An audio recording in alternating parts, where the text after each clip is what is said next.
ఈ భాషను రక్షించుకోవడానికి ప్రతి జిల్లాలోనూ ఇలాంటి పరిరక్షణ సమితి ఒకటి కావాలి.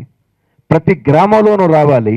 ఎక్కడికక్కడే మన తెలుగు భాషను కాపాడుకోవడానికి రావాలని మనసారా కోరుతూ ఈ తెలుగు టెలివిజన్ పరిశ్రమ పరిరక్షణ సమితి మంచి ముహూర్తాన ఈ కార్యక్రమాన్ని ప్రారంభించారు.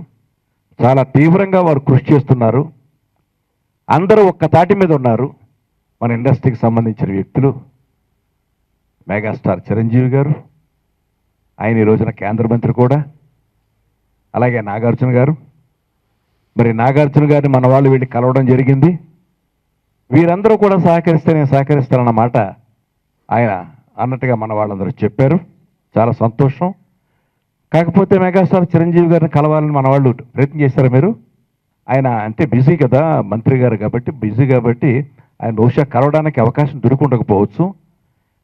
ఆయన తప్పకుండా మీరు కలవండి, కలుస్తారు. కలిస్తే తప్పకుండా ఆయన వీరందరికంటే కూడా ఒక అడుగు ముందు ఉంటాడని నా ఉద్దేశం. అయినా ఫస్ట్ టైం నేను చూసా పంచె కట్టుకుని కండవా వేసుకుని తెలుగువాడిని అన్నంత తెలుగువాడిని అని నిరూపించుకున్నాడు ఆయన.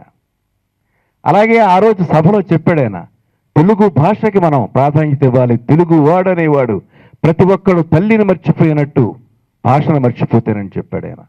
కాబట్టి తెలుగు భాష పట్ల, తెలుగు వారి పట్ల అంత అభిమానం ఉంది ఆయనకి. కాబట్టి ఇంకా ఆయన దాకా వెళ్ళలేదనుకుంటాను ఈ విషయం. ఆయన దగ్గరికి వెళితే అందరికంటే ఒక్క అడుగు ముందుండి నా మా టీవీలో మొత్తం తెలుగు తప్ప డబ్బింగ్ అనేది వెయ్యను అని ఆయన ఖచ్చితంగా చెప్తాడు. నాకు ఆ నమ్మకం ఉంది.